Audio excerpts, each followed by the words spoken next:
ओम नमः शिवाय। हर हर महादेव। आज मार्गशीर्ष माह के शुक्ल पक्ष की द्वितीय तिथि है। दोपहर तक प्रतिपदा तिथि रहेगी और उसके बाद से द्वितीय तिथि की शुरुआत हो जाएगी और मार्गशीर्ष माह के शुक्ल पक्ष का पहला सोमवार है। सोमवार का दिन भगवान भोलेनाथ को समर्पित है। मनोकामना पूर्ति के लिए सोमवार के व्रत रखकर शिव गौरी की उपासना करनी चाहिए। इससे हमारी कोई भी मनोकामना हो, घर, व्यापार, संतान संबंधी सारी मनोकामनाएं पूर्ण होती है। तो अब अपने सुनते हैं आज की कथा। सबसे पहले गणेश जी भगवान की कहानी। प्रेम से बोलो गणेश जी महाराज की जय हो। एक गांव था जिसमें एक सेठ जी अपने परिवार के साथ रहा करते थे। सेठ जी का गांव के पास ही शहर में बहुत बड़ा कारोबार था। सेठ जी गणेश जी के परम भगत थे। वे पूरी श्रद्धा और विश्वास के साथ नियमित रूप से गणेश जी की पूजा किया करते थे। तो गणेश जी की कृपा से सेठ जी के घर में अन्न धन के भंडार सदैव भरे रहते थे। उनके जीवन में किसी भी प्रकार की कोई कमी नहीं थी। नित्य प्रतिदिन वो नियम से नदी पर स्नान करने जाते और आकर गणेश जी की पूजा करते, उन्हें भोग लगाते। गणेश जी की पूजा करने के बाद ही स्वयं भोजन किया करते थे। ये उनका रोजाना का नियम था। पर यह बात सेठानी जी को बिल्कुल भी अच्छी नहीं लगती थी। वो धार्मिक नहीं थी और ना ही भगवान में विश्वास रखती थी। सेठ जी को रोजाना ऐसा करने के लिए मना किया करती थी, लेकिन सेठ जी सेठानी की बात पर ध्यान नहीं देते थे। एक दिन की बात है, सेठानी सोचने लगी कि ये गणेश जी को इतना मानते हैं और कहते हैं कि सब कुछ गणेश जी भगवान ने दिया है और हमेशा इनकी पूजा करते हैं। पत्थर की पूजा करने से कुछ नहीं होता है। आज मैं गणेश जी को यहाँ से उठा लेती हूँ, फिर देखती हूँ कि वो गणेश जी की पूजा कैसे करेंगे और बिना पूजा किए कितने दिन भूखे रहेंगे। तो यह सोचकर सेठानी दूसरे दिन जब सेठ जी नदी पर स्नान करने के लिए जाते हैं तो पीछे से गणेश जी की मूर्ति को उठा लेती है और बगीचे में ले जाकर जमीन में दबा देती है। जब सेठ जी नदी पर से स्नान करके आते हैं तो देखते हैं कि मंदिर में गणेश जी की मूर्ति नहीं है। तो वो सेठानी से पूछते हैं कि गणेश जी की मूर्ति कहाँ गई, मंदिर में तो है नहीं। तो सेठानी बोली कि मुझे नहीं मालूम, आपको पता है कि मेरी इन सब चीज़ों में कोई रुचि नहीं है। तो सेठ जी परेशान होकर सारे घर में गणेश जी की मूर्ति को ढूंढने लगे, पर उन्हें मूर्ति नहीं मिली। सेठानी ने कहा कि आप भोजन कर लो और काम पर जाओ। तो सेठ जी ने कहा कि आज तक मैंने कभी भी गणेश जी को भोग लगाए बिना भोजन नहीं किया है, तो आज भी नहीं करूँगा। सेठ जी ने अन्न जल त्याग दिया और मन ही मन गणेश जी का स्मरण करने लगे। कहने लगे कि प्रभु, मुझे लगता है कि आप मुझसे नाराज हो गए हैं। मेरी ही पूजा पाठ में कोई कमी रह गई थी, इसीलिए आप मुझे छोड़कर कहीं चले गए हैं। हे भगवान, अगर मुझसे कोई गलती हो गई हो तो मुझे माफ करो और अपनी कृपा दृष्टि मुझ पर बरसाओ और मुझे दर्शन दो। सेठ जी ने पूरा प्रण कर रखा था कि जब तक मुझे गणेश जी दर्शन नहीं देंगे तब तक मैं अन्न जल ग्रहण नहीं करूँगा। तो इसी तरह पूरा दिन निकल गया। रात्रि में सेठ जी गणेश जी का स्मरण करते हुए सो गए। तो सेठ जी की सच्ची भक्ति से गणेश जी भगवान प्रसन्न हो गए और सेठ जी को सोए हुए नींद में दिखाई देने लगा जैसे गणेश जी भगवान एक चूहे के साथ खेल रहे हैं और चूहे को खाने के लिए लड्डू देते हैं। तो वह चूहा लड्डू लेकर उछलता कूदता हुआ बगीचे में चला जाता है और वहां जाकर जमीन को खोदने लगता है। वहीं पर वो लड्डू डाल देता है। तो अचानक से सेठ जी की नींद खुल जाती है। तो वो सोचने लगते हैं कि मुझे इस तरह का सपना क्यों आया। फिर खड़े होकर बगीचे में चले जाते हैं और उसी जगह को जाकर खोदते हैं जिस जगह को अपने सपने में चूहे को लड्डू दबाते हुए देखा था। तो जैसे ही थोड़ी सी मिट्टी हटाई तो हटाते ही एक कपड़े के अंदर लपेटे हुए गणेश जी महाराज की मूर्ति मिल गई। तो यह देखकर सेठ जी बहुत ही प्रसन्न हुए और मूर्ति को लाकर नहला धुलाकर मंदिर में विराजमान कर दिया और पूजा पाठ करने लगे। घंटी की आवाज़ सुनकर सेठानी की नींद खुल गई। तो वह उठकर आई कि सेठ जी को क्या हो गया है जो इस तरह रात में ही घंटी बजा रहे हैं। तो सेठानी उठकर मंदिर में आकर देखती है तो गणेश जी की मूर्ति वहाँ पर विराजमान थी और सेठ जी पूजा पाठ कर रहे थे। तो यह देखकर सेठानी को बड़ी ही हैरानी होती है और वह हाथ जोड़कर सेठ जी से माफ़ी मांगती है और गणेश जी को छिपाने वाली सारी बात सेठ जी को बता देती है। तो सेठ जी कहते हैं कि अब तो तुम्हें विश्वास हो गया होगा कि यह सब कुछ गणेश जी भगवान ने दिया है। तो सेठानी शर्मिंदा होते हुए कहती है कि मुझसे बहुत बड़ी गलती हो गई। आज के बाद मैं भी तुम्हारे साथ रोजाना नियम से गणेश जी भगवान की पूजा किया करूंगी। उसी दिन से सेठ और सेठानी प्रेम पूर्वक पूरे श्रद्धा भाव से गणेश जी भगवान की पूजा करने लगे। हे गणेश जी भगवान, जैसे आपने अपना आशीर्वाद सेठ जी पर बनाए रखा, उसी तरह सभी पर बनाए रखना। जो भी आपकी पूजा पाठ करके इस कथा को सुने, उसकी सारी मनोकामनाएं पूर्ण करना। बोलो गणेश जी भगवान की जय हो। अगली कहानी आज अपने सुनेंगे एक कंजूस आदमी की, जिसकी कंजूसी के आगे भगवान भी हार गए। एक समय की बात है, एक बहुत ही कंजूस व्यक्ति रहता था। उस व्यक्ति का नाम था दानचंद। उसके पास धन तो बहुत था, परंतु उसने कभी किसी को दान नहीं किया था। उसने प्रण ले रखा था कि मैं मेरे जीवन में किसी को कुछ भी दान नहीं करूँगा। उसके घर से कुछ 1 किलोमीटर दूर पर गंगा नदी बहती थी, परंतु वह कभी भी गंगा नदी में स्नान करने नहीं गया, क्योंकि गंगा स्नान करने के बाद में पंडित पुजारियों को कुछ दान दक्षिणा देनी होती है, तो गंगा स्नान के बाद में दान करना पड़ेगा। इसी डर से वह कभी भी गंगा स्नान करने नहीं गया। उसकी पत्नी हमेशा कहती कि स्वामी, हमारे पास इतना धन है, हमें दान पुण्य करना चाहिए, धन का कुछ हिस्सा धर्म के कार्यों में लगाना चाहिए। परंतु उस पर इस बातों का बिल्कुल भी असर नहीं होता। वह कहता कि इतना बहुत सारा धन कहाँ है हमारे पास, अगर कमाई का कोई छोटा सा हिस्सा दान भी कर दिया तो उससे क्या होने वाला है। तो अपने पति की कंजूसी देखकर उसकी पत्नी बहुत ही निराश हो जाती। ऐसा करते करते समय बीतता गया। एक दिन उस कंजूस की पत्नी कहने लगी कि स्वामी, अब तो हमारा बुढ़ापा आ गया है, अब तो हमें कुछ न कुछ दान करना चाहिए। अब हम इस दुनिया से चले जाएंगे तो सब कुछ पीछे ही रह जाएगा। मैं आपको कितना समझाती हूँ, पर आप पर कोई असर ही नहीं होता। ज़्यादा नहीं कर सकते तो कम से कम एक बार जाकर गंगा स्नान तो कराओ। तो पत्नी की बात सुनकर वह गंगा स्नान करने के लिए चला गया। गंगा नदी उसके घर से 12 किलोमीटर की दूरी पर थी। रास्ते में कहीं पर पैसा खर्च ना हो जाए, इसीलिए वह 12 किलोमीटर तक पैदल ही चला। जब वह दानचंद कंजूस गंगा नदी के किनारे पहुंचा तो उसको लगा कि घाट पर जाएंगे तो पंडित दान दक्षिणा मांगेंगे, इसीलिए वह स्नान करने के लिए मुर्दा घाट पर चला गया। मुर्दा घाट बिल्कुल सुनसान था। उसने इधर उधर देखा, दूर दूर तक कोई भी दिखाई नहीं दिया। उसने जल्दी से गंगा जी में एक डुबकी लगाई। भगवान जो घट घट के वासी हैं, वो तो उसे यह सब कुछ करता हुआ देख रहे थे। तो भगवान सोचने लगे कि क्यों ना इसकी परीक्षा ली जाए। तो भगवान ने एक पंडित का रूप धारण किया और वहां पर खड़े हो गए। जैसे ही दानचंद डुबकी लगाकर बाहर निकला तो पंडित रूपी भगवान बोले कि यजमान की जय हो। तो पंडित को देखते ही दानचंद तो कांप गया और बोला कि हद हो गई, यह पंडित तो मुर्दा घाट पर भी चला आया। तो पंडित बने भगवान कहने लगे कि मैं तो एक संतोषी ब्राह्मण हूँ और एकांत में यहाँ मुर्दा घाट पर ही पड़ा रहता हूँ। यहाँ पर कभी कभार आप जैसा कोई यजमान आ जाता है और मेरी साल भर का इंतजाम एक ही दिन में कर देता है। आज आप आए हैं तो आपको मेरे 1 वर्ष का इंतजाम करना है। तो दानचंद कहने लगा कि पंडित जी, मैं इतना दान नहीं कर सकता। तो दानचंद की बात सुनकर पंडित बोला कि ये बात तो आपने बिल्कुल सही की है, अपनी श्रद्धा हो उसी के अनुसार दान किया जाता है, इसीलिए आप ऐसा करो, 6 महीनों का इंतजाम कर दो। तो दानचंद कहने लगा कि मैं 6 महीनों का इंतजाम भी नहीं कर सकता। तो पंडित ने कहा 3 महीने का कर दो। दानचंद बोला नहीं नहीं, मैं 3 महीने का भी नहीं कर सकता। तो पंडित जी ने कहा तो 1 महीने का कर दो। तो दानचंद कहने लगा मैं 1 महीने का क्या, मैं तो 1 दिन का भी नहीं कर सकता, आप मुझसे बार बार क्यों पूछ रहे हैं। तो पंडित ने कहा कि आपको कुछ ना कुछ तो दान करना ही पड़ेगा, नहीं तो हम आपको जल से बाहर नहीं निकलने देंगे।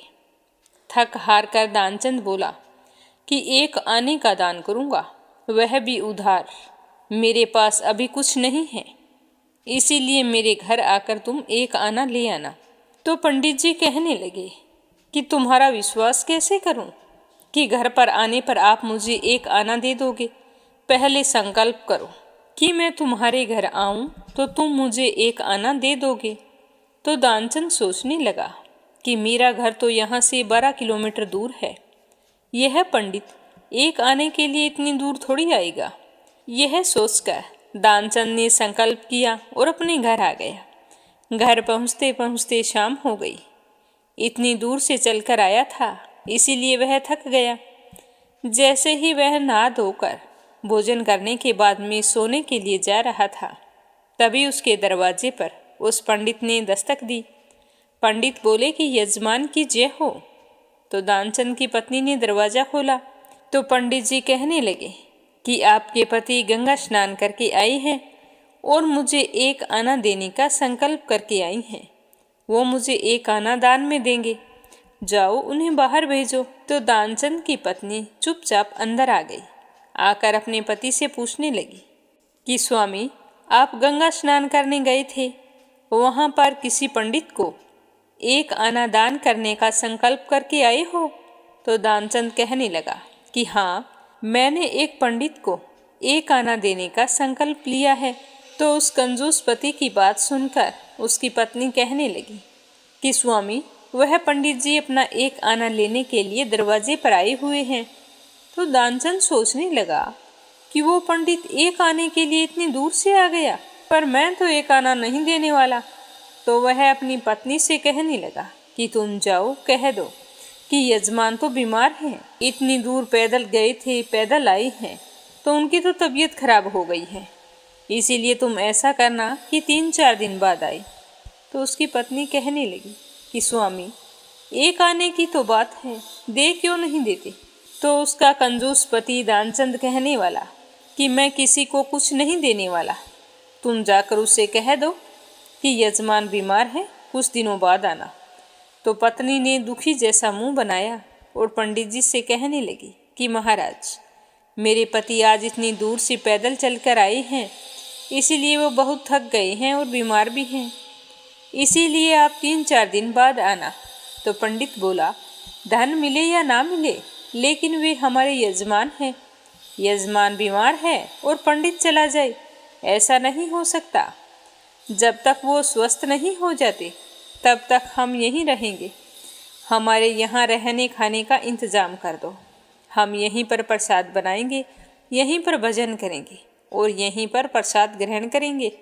तो पंडित की बात सुनकर दानचंद की पत्नी अंदर गई और अपने पति को सारी बात बताई कि वह पंडित बोल रहा है कि जब तक आप ठीक नहीं हो जाते वो तो यहीं पर रहेगा। अगर वो यहीं पर रुक गया तो तुम तबीयत खराब होने का बहाना कितने दिनों तक बनाओगे? स्वामी, मैं तो कहती हूँ कि उसे एक आना देकर यहाँ से रवाना करो। तो दानचंद बोला कि एक आना क्या ऐसे ही आता है? मैं उस पंडित को कुछ नहीं देने वाला। तुम जाकर उस पंडित से कह दो कि यजमान तो मर गया है। दानचंद को योग का अभ्यास था, इसीलिए वह सांस रोककर पड़ गया। पत्नी रोती हुई बाहर गई और उसने रो रो कर पंडित से कहा कि मेरे पति देव तो मर गए हैं, अब तुम यहाँ से चले जाओ। तो पंडित जी कहने लगे, अरे राम राम, हमारे यजमान की मृत्यु हो गई है और हम यहाँ से चले जाएं, ये कैसे हो सकता है? मैं तो उनका अंतिम संस्कार कराकर ही जाऊंगा, पहले नहीं जा सकता। हमारे यजमान हैं। तुम औरत जात कहाँ कहाँ भटकती फिरोगी। हम सारे गांव में यजमान की मृत्यु की खबर कर देते हैं, फिर उनका अंतिम संस्कार करके हम चले जाएंगे।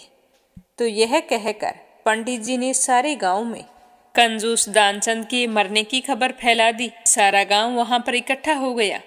लेकिन दानचंद ऐसा विचित्र आदमी एक आना बचाने के लिए सांस रोके पड़ा था। गांव के लोगों ने दानचंद को मुर्दा समझकर बांध लिया।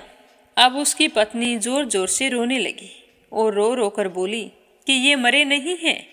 गांव वाले बोले कि बहन, यह तो तुम्हारा मुंह बोल रहा है। जो होना था वो हो गया है, जो आया है उसे एक दिन जाना ही पड़ता है, इसीलिए तुम धीरज रखो। तो पत्नी कहने लगी कि किस बात का धीरज रखूं? ये सच में नहीं मरे हैं। तो गांव वालों ने उसकी बात नहीं सुनी। सारे कहने लगे कि अचानक से दानचंद की मृत्यु हो गई है। तो इनकी पत्नी को यह बात बर्दाश्त नहीं हुई और वो सदमे में आ गई है। तो उसे दिलासा बंधाते रहे और उसके पति को अर्थी पर बांधकर अंतिम संस्कार के लिए ले गई। पत्नी बेचारी रोती ही रह गई। लेकिन वह विचित्र आदमी इतना सब कुछ होने के बाद भी सांस रोके पड़ा था। गांव वालों के साथ साथ पंडित बने भगवान भी उनके साथ चल पड़े। भगवान ने सोचा कि हद हो गई, हम कहीं नहीं हारे, पर आज तो इस दानचंद ने हमें हरा दिया है। ऐसा विचित्र आदमी आज तक हमने नहीं देखा। एक आना बचाने के लिए बिना मरे ही मरे की तरह पड़ा हुआ है। इसे बिल्कुल भी डर नहीं है कि मुझे सचमुच जला दिया तो मेरा क्या होगा। ये सारा धन तो पीछे ही रहना है। भगवान इस तरह सोचते हुए जा रहे थे तो उसे लेकर सारे गांव वाले शमशान भूमि में पहुंच गए। वहां जाकर दानचंद को लकड़ियों पर रख दिया। अब केवल आग लगानी ही शेष बची थी। तो पंडित रूपी भगवान बोले कि यह हमारे यजमान थे, हम इनकी मुक्ति के लिए इनके कान में कुछ मंत्र बोलेंगे ताकि इनकी मुक्ति आसानी से हो जाए। तो भगवान उसके कान के पास मुंह लेकर गए और बोले कि मैं भगवान विष्णु, मैं बैकुंठ से तुमसे नाता जोड़ने आया हूँ। दानचंद ने जैसे ही सुना कि भगवान बोल रहे हैं तो उसने धीरे धीरे आंखें खोली। लेकिन जैसे ही उसने देखा कि यह तो वही पंडित है तो उसने फिर से आंखें बंद कर ली। भगवान बोले कि हम हार गए, हम तुमसे कुछ नहीं लेंगे, तुम ही हमसे कुछ मांग लो। तो दानचंद धीरे से बोला कि प्रभु बस वो एक आना छोड़ दो, हमें और कुछ नहीं चाहिए। तो पंडित रूपी भगवान बोले कि तथास्तु और चुपचाप वहां से चले गए। पंडित रूपी भगवान के चले जाने के बाद में दानचंद ने धीरे धीरे आंखें खोली और देखा कि भगवान चले गए हैं। तो वह उठकर बैठ गया। उसे इस तरह बैठा हुआ देखकर गांव वालों को बड़ी ही हैरानी हुई। कोई बोल रहा था कि दानचंद फिर से जिंदा हो गया है और कोई डर के भाग रहा था कि ये तो दानचंद का भूत है। तो दानचंद ने सभी से कहा कि रुको, ना तो मैं फिर से जिंदा हुआ हूँ और ना ही मेरा भूत बोल रहा है, तुम रुको, मेरी बात सुनो। फिर उसने गांव वालों को गंगा स्नान से लेकर मृत्यु तक की सारी बात बताई। तो सारे गांव वाले बड़े ही हैरान थे। कहने लगे कि हम रोजाना गंगा स्नान करते हैं, ना जाने कितना दान पुण्य करते हैं, फिर भी हमें आज तक भगवान के दर्शन नहीं हुए हैं। और इसने फूटी कोड़ी तक दान नहीं की, फिर भी इसे भगवान के दर्शन हो गए। वाह प्रभु, क्या लीला है आपकी। बोलो कान्हा जी की जय हो। अब अपने सुनेंगे श्रीमद् भागवत गीता का 17वां अध्याय और उसका महात्म्य। अर्जुन ने पूछा कि हे श्री कृष्ण, जो शास्त्र विधि को छोड़ श्रद्धा के साथ पूजन करते हैं, उनकी निष्ठा किस प्रकार की है? सात्विकी है अथवा राजसी है अथवा तामसी है? तो श्री कृष्ण भगवान बोले कि प्राणियों के स्वभाव से ही सात्विकी, राजसी और तामसी ये 3 प्रकार की श्रद्धा है। सो ध्यान पूर्वक सुनो। हे अर्जुन, सबकी श्रद्धा अपनी प्रकृति के अनुसार होती है। पुरुष श्रद्धा में है, जिसको जैसी श्रद्धा होती है वो वैसा ही होता है। सात्विकी पुरुष देवताओं को पूजते हैं, रजोगुणी यक्ष राक्षसों को पूजते हैं, तामसी जन भूत प्रेतों को पूजते हैं। जो लोग कपट, अहंकार, काम, विषय अनुराग और आग्रह मुक्त शास्त्र में ना कहा हुआ उग्र तप करते हैं, मूर्खता से ना केवल अपने शरीर आत्मा को बल्कि मुझे भी कष्ट देते हैं, उन्हें निश्चय ही पूर्व आसुरी जानिए। प्रत्येक को 3 प्रकार का आहार प्रिय है। उसी तरह यज्ञ, तप और दान भी 3 प्रकार के हैं, जिनके भेद सुनिए। आयु, सत्यबल, आरोग्य, सुख और प्रीति को बढ़ाने वाले रसघृत युक्त पोषक और आनंददायक आहार सात्विकों को प्रिय है। कड़वे, खट्टे, नमकीन, गरम, तीखे, रूखे, चरपरे तथा दुख, शोक और रागजनक भोजन राजसी लोगों को प्रिय है। पहरों का रखा हुआ अनीरस, दुर्गंध युक्त, बासी, उच्छिष्ट, अपवित्र भोजन तामस लोगों को अच्छा लगता है।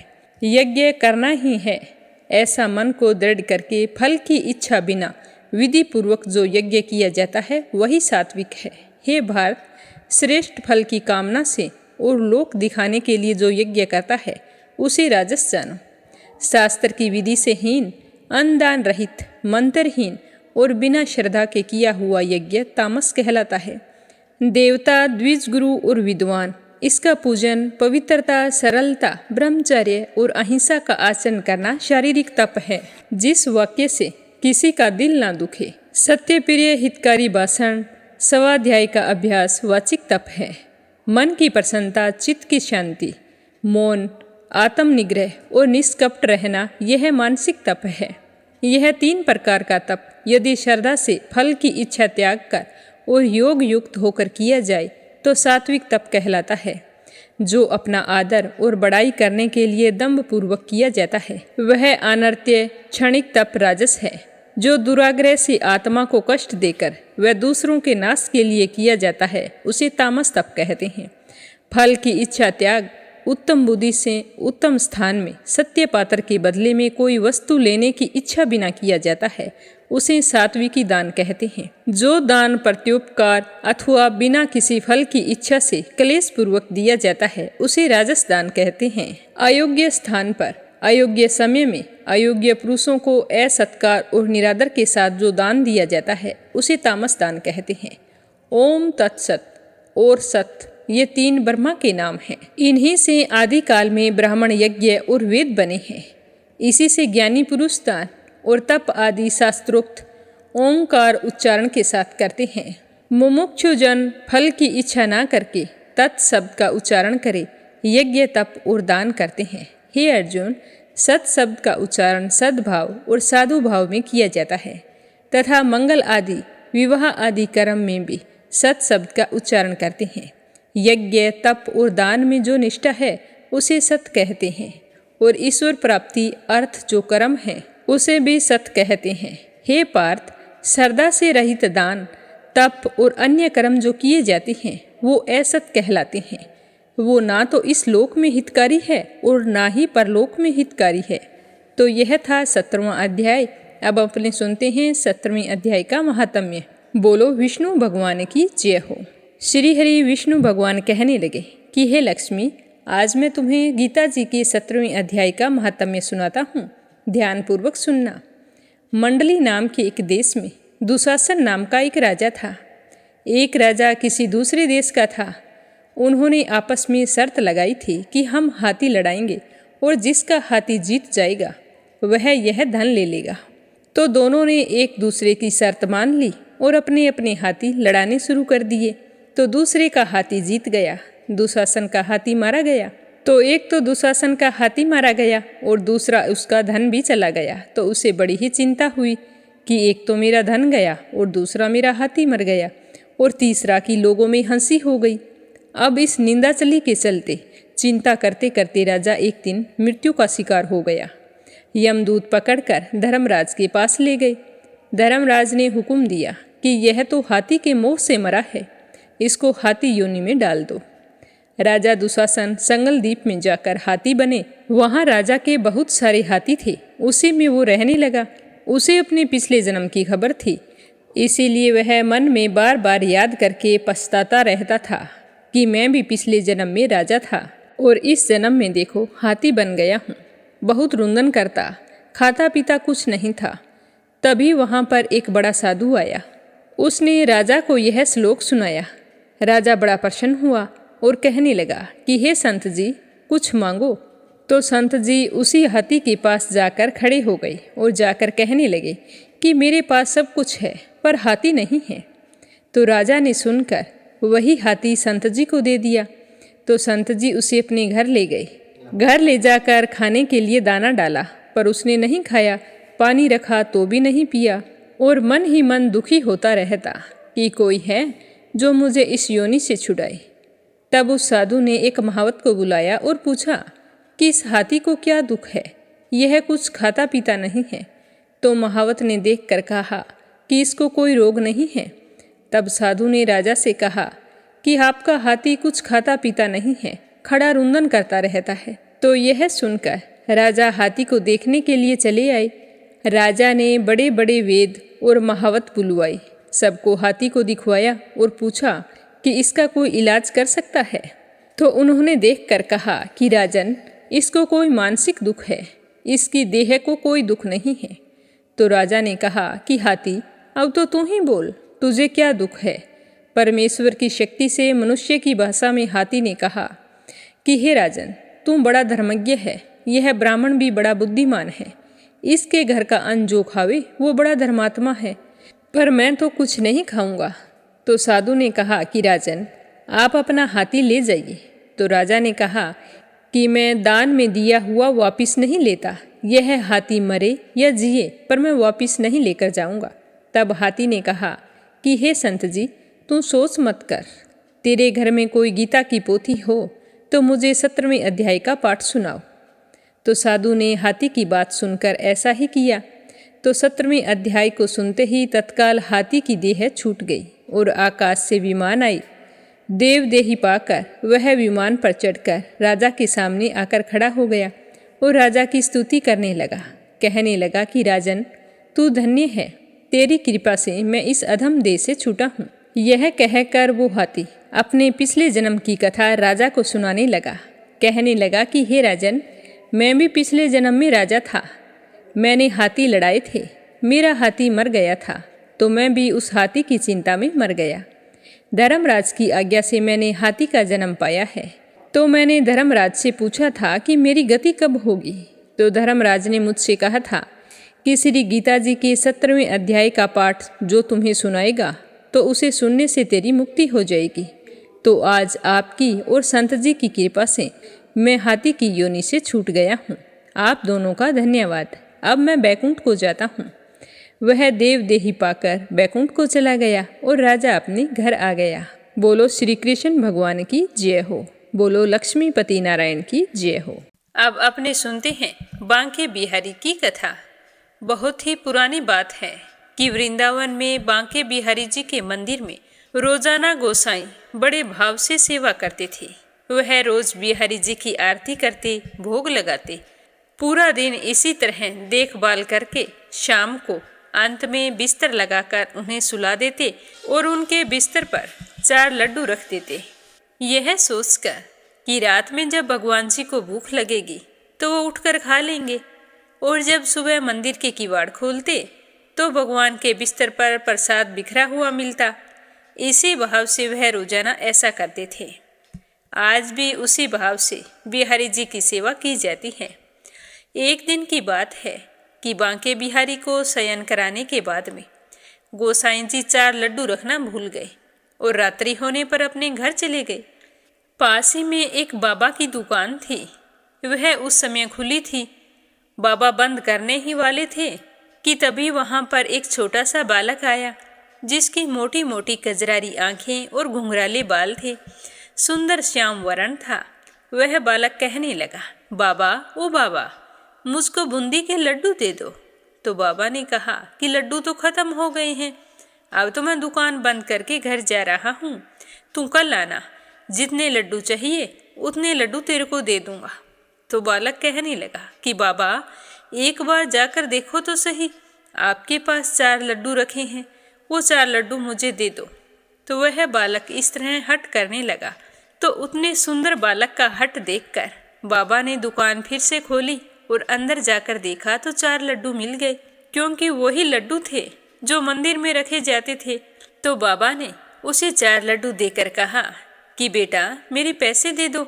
तो वह बालक कहने लगा कि बाबा, मेरे पास पैसे तो नहीं हैं, मेरा ये सोने का कंगन है, ये तुम रख लो, सुबह मेरे बाबा आएंगे, आपसे कंगन ले लेंगे और पैसे दे देंगे। तो बाबा ने कहा कि बेटा, कोई बात नहीं, पैसे नहीं हैं तो मैं कल तुम्हारे बाबा से पैसे ले लूँगा। पर वह बालक बाबा की बात नहीं सुनी, कहने लगा कि कंगन तो आपको लेना ही पड़ेगा, मैं ऐसे ही लड्डू लेकर नहीं जाऊँगा, मेरे बाबा आएंगे, पैसे देकर कंगन ले जाएंगे। यह कहकर दुकान में कंगन फेंक कर भाग गया। और दूसरे दिन सुबह हुई तो पुजारी जी आए और जैसे ही मंदिर के किवाड़ खोले तो देखा कि बांके बिहारी का तो कंगन चोरी हो गया है। फिर बिस्तर की ओर देखा तो बूंदी के लड्डू बिखरे पड़े थे। तो पुजारी जी सोचने लगे कि मैं तो रात लड्डू रखना ही भूल गया था, फिर ये लड्डू यहाँ पर कैसे आई। थोड़ी ही देर में यह बात सारे मंदिर में फैल गई कि बिहारी जी का कंगन चोरी हो गया। फिर सारे वृंदावन में हल्ला मच गया कि बांके बिहारी के कंगन चोरी कर लिए गए हैं। जब यह बात उस दुकान वाले को पता चली तो वह तुरंत पुजारी जी के पास गया और कहने लगा कि भैया क्या यही कंगन है। तो पुजारी जी ने देखते ही तुरंत पहचान लिया और कहने लगा कि हाँ भैया यही कंगन है, तुम्हारे पास कैसे आया। तो दुकानदार कहने लगा कि कल रात आप जब बिहारी जी के सोने के समय बूंदी के लड्डू लेकर नहीं गए थे ना, और फिर यूं ही घर चले गए थे, तो उसी समय मैं भी दुकान बंद करके घर जाने ही वाला था। तब यहाँ पर एक छोटा सा बालक मेरी दुकान पर आया और कहने लगा कि बाबा मुझे बूंदी के 4 लड्डू दो। तो मैंने उसे 4 लड्डू दे दिए और वह चला गया। मैंने उससे रुपए मांगे थे तो उसने अपने कंगन निकाल कर यहाँ पर फेंक दिया और कहने लगा कि मेरे बाबा सुबह आएंगे, रुपए देकर मेरे कंगन ले जाएंगे। तो पुजारी जी ने जब यह बात सुनी तो उनकी आंखों से आंसू बहने लगे। कहने लगे कि बिहारी जी खुद आपके पास लड्डू लेने आए और मुझे बाबा कहा। मुझे ये सुनकर बहुत अच्छा लगा कि वो मुझ पर अपना हक जमाते हैं कि मैं उनका बाबा हूँ और वो मेरा बेटा है। पर मेरे बेटे ने मुझे दर्शन नहीं दिए और आपको दर्शन दे दिए। मैं लड्डू रखना कैसे भूल गया, मैं इतना स्वार्थी कैसे हो गया। फिर वह झूम झूम कर कहने लगा कि मेरा सांवरा सलोना बांके बिहारी श्री कृष्ण भगवान लड्डू लेने के लिए आए, मेरे लिए ये बड़ी ही खुशी की बात है। कहा जाता है कि उस दिन के बाद से भगवान बिहारी जी रोजाना लीला करते हैं। आज भी बिहारी जी के पास लड्डू रखे जाते हैं और वही लड्डुओं की कुछ बूंदियां बिस्तर पर बिखरी हुई मिलती हैं। बोलो बांके बिहारी की जय हो, बोलो कृष्ण कन्हैया की जय हो। अब अपने सुनेंगे राधा रानी की कहानी। बोलो राधा रानी की जय हो, बोलो कृष्ण कन्हैया की जय हो। एक समय की बात है, राधा माता गोलोक में श्री कृष्ण जी के साथ रहती थी।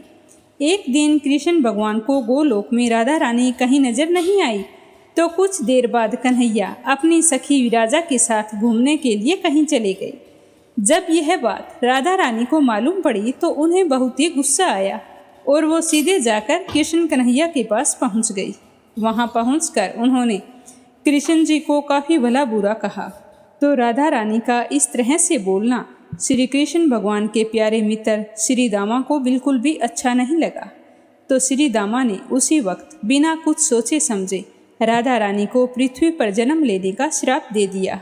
राधा रानी का भयंकर गुस्सा देखकर कृष्ण जी की सखी विराजा नदी बनकर वहां पर बहने लगी और राधा रानी को भी इस बात का गुस्सा आ गया कि श्री दामा ने उन्हें श्राप दिया है। तो राधा ने भी श्री दामा को राक्षस कुल में पैदा होने का श्राप दे दिया। तो राधा रानी के श्राप से ही श्री दामा का जन्म शंखचूड़ दानव के रूप में हुआ था। यही दानव आगे चलकर भगवान विष्णु का परम भक्त बना था। दूसरी तरफ राधा रानी ने भी पृथ्वी पर वर्ष भानु के घर पुत्री के रूप में जन्म लिया। राधा रानी का जन्म वृष भानु जी के घर पर तो हुआ था, लेकिन उनकी पत्नी देवी कीर्ति के गर्भ से नहीं, क्योंकि जिस समय श्री दामा ने राधा मैया को श्राप दिया था तब भगवान श्री कृष्ण ने कहा था कि राधा आपको वर्ष भानु जी और देवी कीर्ति की पुत्री बनकर पृथ्वी पर रहना होगा। मनुष्य के अवतार में आपका एक वेश्या से विवाह होगा, वो मेरे ही अंश अवतारों में से एक होगा। तो इस तरह आप पृथ्वी पर भी मेरी ही बनकर रहेंगी, परंतु हम दोनों को बिछुड़ने का दुख सहना होगा। इसके बाद राधा रानी ने मनुष्य योनि में जन्म लिया था। संसार के सामने वर्ष भानु जी की पत्नी गर्भवती हुई। जिस तरह एक बच्चा दुनिया में आता है, ठीक वैसे ही देवी कीर्ति का भी प्रसव हुआ था, लेकिन असल में राधा माता का जन्म देवी कीर्ति के गर्भ से नहीं हुआ था। भगवान की माया से उनके गर्भ में वायु भर गई थी। देवी कीर्ति ने उसी वायु को जन्म दिया। इसी दौरान उन्हें प्रसव पीड़ा हो रही थी और राधा माता के रूप में वहाँ एक प्यारी सी कन्या ने जन्म लिया था। भाद्रपद मास के शुक्ल पक्ष की अष्टमी तिथि के दिन राधा मैया का धरती पर जन्म हुआ था। तभी से हर साल इस दिन को राधा अष्टमी के रूप में मनाया जाता है। अब अपने सुनते हैं कि राधा रानी के नाम को एक बार लेने की कीमत क्या होती है। एक समय की बात है, एक गांव में एक व्यक्ति रहता था। वो एक बार एक संत जी के पास गया और जाकर बोला कि संत जी, मेरा एक बेटा है। वो ना तो पूजा पाठ करता है और ना ही भगवान का नाम लेता है। आप लोग कुछ ऐसा कीजिए जिससे उसका मन भगवान में लग जाए। तो संत जी ने कहा कि ठीक है बेटा, तुम अपने पुत्र को मेरे पास लेकर आना। तो संत जी के कहे अनुसार अगले दिन वो व्यक्ति अपने बेटे को लेकर उन संत महात्मा के पास गया। वहाँ जाते ही संत जी ने उसके बेटे से कहा कि बेटा, राधे राधे बोल। तो बेटा कहने लगा कि मैं क्यों बोलूँ। तो संत जी कहते हैं कि बेटा बोल राधे राधे। लेकिन वो लड़का बार बार मना करता रहा और अंत तक उसने यही कहा कि मैं क्यों कहूँ राधे राधे। तो इस तरह कहते ही संत जी ने कहा कि जब तुम मर जाओगे और यमराज के पास जाओगे, तब यमराज तुमसे पूछेंगे कि कभी भगवान का नाम लिया है, कोई अच्छा काम किया है, तब तुम कह देना कि मैंने जीवन में एक बार श्री राधा रानी के नाम को लिया है, सिर्फ एक बार। इतना कहकर वो चले गए और वह आदमी अपने बेटे को लेकर घर आ गया। समय बीतता गया। वह अपनी सारी उम्र गुजार के एक दिन मृत्यु को प्राप्त हुआ तो यमराज के पास पहुंचा। तो यमराज ने उससे पूछा कि कभी कोई अच्छा काम किया है। तो उसने कहा, हाँ महाराज, मैंने जीवन में एक बार श्री राधा रानी के नाम को बोला है। अब आप उसकी महिमा बताइए। तो यमराज सोचने लगे कि एक बार नाम की महिमा क्या होगी, इसका तो मुझे नहीं पता। तो यमराज कहने लगा कि चलो इंद्र के पास चलते हैं, वही बताएगा कि राधा रानी का नाम लेने की कीमत क्या होती है। तो वह व्यक्ति बोला कि मैं ऐसे तो नहीं जाऊंगा, पहले पालकी लेकर आओ, उसमें बैठकर जाऊंगा। तो यमराज सोचने लगा ये बड़ी मुसीबत है। फिर भी उसने पालकी मंगवाई और उसे बिठाया। 4 कहार लग गए। वो बोला कि यमराज जी, सबसे आगे वाले कहार को हटाकर उसकी जगह आप लग जाइए। तो यमराज जी ने वैसा ही किया, एक कहार को हटाकर उसकी जगह स्वयं लग गए। फिर सब मिलकर इंद्र के पास पहुँचे और बोले कि एक बार श्री राधा रानी के नाम को लेने की कीमत क्या होती है। तो इंद्र बोले कि महिमा तो बहुत है, पर क्या है कि मुझे इसके बारे में मालूम नहीं है। सोचते सोचते वो कहने लगे कि चलो पितामह ब्रह्मा जी के पास चलते हैं, वही इसके बारे में बता सकते हैं। तो वह व्यक्ति कहने लगा कि इंद्र जी, ऐसा है कि दूसरे कहार को हटाकर आप भी यमराज जी के साथ मेरी पालकी को उठाइए। तो अब एक और यमराज पालकी उठा रहे थे और दूसरी तरफ इंद्र लग गए और पहुंच गए पितामह ब्रह्मा जी के पास। तो पितामह ने सोचा कि ऐसा कौन सा प्राणी ब्रह्मलोक में आ रहा है जो स्वयं इंद्र और यमराज पालकी उठाकर ला रहे हैं। इतने में वो ब्रह्मा जी के पास पहुंच गए। सभी ने पूछा कि एक बार श्री राधा रानी के नाम लेने की महिमा क्या है। तो पितामह कहने लगे कि महिमा तो बहुत है, पर वास्तविकता क्या है ये तो मुझे भी नहीं पता, लेकिन हाँ, भगवान शंकर को जरूर पता है, उन्हीं से पूछ लेते हैं। चलो मैं भी तुम्हारे साथ चलता हूँ, मुझे भी पता चल जाएगा भी एक बार नाम लेने की कीमत क्या होती है। तो वो व्यक्ति कहने लगा कि तीसरे कहार को हटाइए और उसकी जगह पितामह आप लग जाइए। तो पितामह ने ऐसा ही किया, तीसरे कहार को हटाकर उसकी जगह स्वयं लग गई, क्योंकि राधा रानी के नाम की कीमत तो जाननी थी। अब पालकी के एक ओर यमराज, दूसरी तरफ इंद्र और पीछे तीसरी जगह पितामह ब्रह्मा जी सब मिलकर भगवान शिव के पास गए और भगवान शिव से पूछा कि प्रभु, श्री राधा रानी के नाम को जपने की महिमा क्या है, केवल एक बार नाम लेने की महिमा आप हमें कृपा करके बताइए। तो भगवान शिव कहने लगे कि मुझे भी नहीं पता। तो वो कहने लगे तो अब हम क्या करें, हमें तो महिमा जाननी है। तो शिव जी सोचते हुए कहने लगे कि भगवान विष्णु को जरूर पता होगी, चलो मैं तुम्हारे साथ चलता हूँ, मैं भी जान लूँगा कि एक बार नाम लेने की महिमा क्या होती है। तो वह व्यक्ति कहने लगा कि अब आप ऐसा कीजिए कि चौथे व्यक्ति को हटा दीजिए और आप पालकी उठाइए। तो शिव जी ने ऐसा ही किया। तो इस प्रकार चारों कहार ब्रह्मा जी, शिव जी, यमराज और इंद्र बन गए और उसकी पालकी को उठाकर विष्णु लोक को चले गए। वहां जाकर विष्णु जी से पूछा कि हम एक सवाल लेकर आपके पास आए हैं, उम्मीद है कि आप हमें निराश नहीं करेंगे। इस तरह कहकर उन्होंने कहा कि एक बार श्री राधा रानी को नाम लेने की महिमा क्या है, हमें बताइए। तो विष्णु जी कहने लगे कि अरे, जिस पालकी को स्वयं मृत्यु का राजा यमराज, स्वर्ग का राजा इंद्र, ब्रह्मलोक का राजा ब्रह्मा और साक्षात भगवान शिव उठा रहे हो, तो इससे बड़ी महिमा क्या होगी। जब सिर्फ एक बार श्री राधा रानी के नाम को लेने के कारण आपने इसे पालकी में उठा लिया है, तो अब तो ये मेरी गोद में बैठने का अधिकारी हो गया है। तो भगवान श्री कृष्ण ने स्वयं कहा है कि जो केवल रा बोलता है तो मैं सारा काम छोड़ के खड़ा हो जाता हूँ, और साथ में धा का शब्द उच्चारण करता है, मैं उसकी ओर दौड़ लगा लेता हूँ, उसे अपनी गोद में भर लेता हूँ। क्योंकि जो मेरी परम प्यारी राधा के नाम का उच्चारण करता है तो मैं उससे बहुत खुश होता हूँ और उसकी सारी मनोकामनाएं पूर्ण कर देता हूँ। तो प्रेम से बोलो राधे राधे। लप्सी और तपसी की कहानी। बोलो लप्सी तपसी की जय हो। प्राचीन समय की बात है, एक गांव में लप्सी और तपसी नाम के दो भाई रहा करते थे। तपसी हमेशा भगवान की सेवा में लीन रहता था, लेकिन लप्सी हमेशा सवा सेर लापसी बनाता, भगवान को भोग लगाकर फिर स्वयं भोजन कर लेता। दोनों भाइयों का यही नियम था। एक दिन दोनों भाइयों में बहस छिड़ गई कि कौन बड़ा है। तो लप्सी कहने लगा कि मैं बड़ा हूँ, क्योंकि मैं तो लापसी बनाकर भगवान को रोजाना भोग लगाता हूँ, मैं कभी भी भगवान को भूखा नहीं रहने देता। तो तपसी कहने लगा कि मैं बड़ा हूँ, क्योंकि मैं सारा दिन भगवान की तपस्या करता हूँ। तो इस तरह करते करते दोनों जोर जोर से लड़ने लगे। तभी वहाँ से नारद मुनि गुजर रहे थे। उन दोनों को लड़ते हुए देखा तो उनके पास आए और लड़ने का कारण पूछने लगे। तो तपसी कहने लगा कि हे देव ऋषि, आप ही बताइए कि कौन बड़ा है। मैं कहता हूँ कि मैं बड़ा हूँ।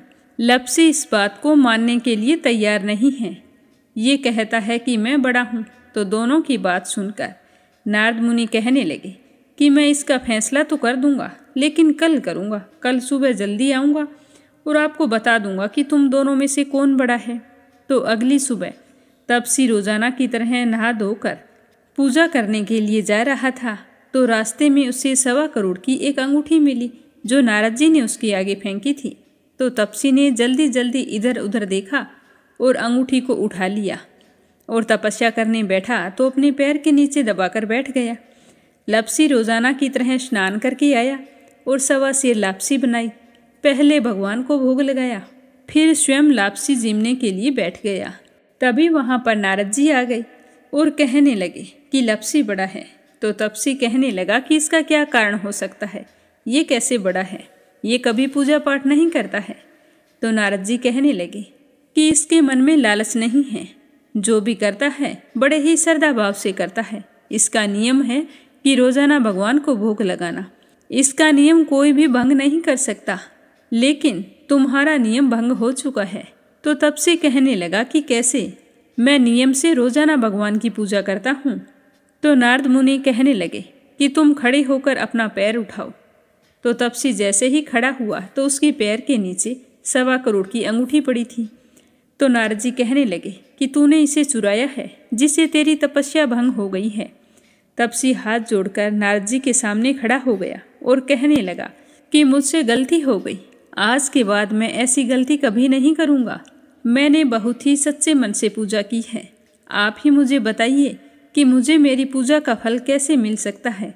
मैं आपसे वादा करता हूँ कि आज के बाद मैं कभी चोरी नहीं करूँगा।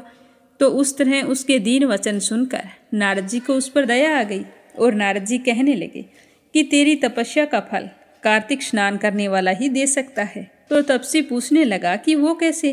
तो नारद जी ने बताया कि कार्तिक माह में कार्तिक स्नान करके जो भी सारी कहानियाँ सुनकर तुम्हारी कहानी नहीं सुनेगा, तो उसके कार्तिक स्नान का पुण्य फल उससे छूटकर तुम्हें मिलेगा। अगर कोई दिए से दिया जलाएगा तो उसका पुण्य फल भी तुझे ही मिलेगा। अगर घर की सारी साफ सफाई करके दहलीज की सफाई नहीं करेगा तो उसका पुण्य फल भी तुझे ही मिलेगा। रोटी सारी बना ले, लेकिन गाय और कुत्ते की रोटी ना बनाए तो उसका पुण्य फल भी तुझे ही मिलेगा।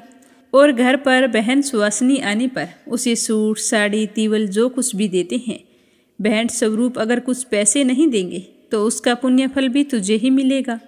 तो इस तरह नारद जी ने तपसी को पुण्य प्राप्ति का मार्ग बताया, जिसे सुनकर तपसी बहुत ही प्रसन्न हुआ और भगवान की पूजा में लीन हो गया। तभी से कहा जाता है कि हर व्रत कथा और कहानी के बाद में लपसी तपसी की कहानी जरूर सुननी चाहिए। इस कहानी को सुने बिना हमें चाहे कार्तिक का महीना हो या वैशाख का महीना हो, हमें उसके स्नान का पुण्य फल नहीं मिलता है। जब कहानी समाप्त हो जाती है तो इस तरह से कहना चाहिए कि लपसी का फल लपसी को मिले, तपसी का फल तपसी को मिले। हमारी कहानी का, हमारे पूजा पाठ और हमारे व्रत का पुण्य फल हमें मिले। तो आज का अध्याय समाप्त हुआ। कल फिर मिलेंगे अगले अध्याय के साथ। उम्मीद करती हूँ कि आपको गीता जी का अध्याय जरूर पसंद आया होगा। तो मीरा भक्ति स्टोरी चैनल को सब्सक्राइब जरूर करें और इस वीडियो को ज़्यादा से ज़्यादा अपने मित्रगणों में, रिश्तेदारों में शेयर करें। कान्हा जी आपकी सारी मनोकामनाएं पूर्ण करें। कल फिर मिलेंगे अगले अध्याय के साथ। आप सभी की मंगल कामना के साथ ओम नमः शिवाय। हर हर महादेव।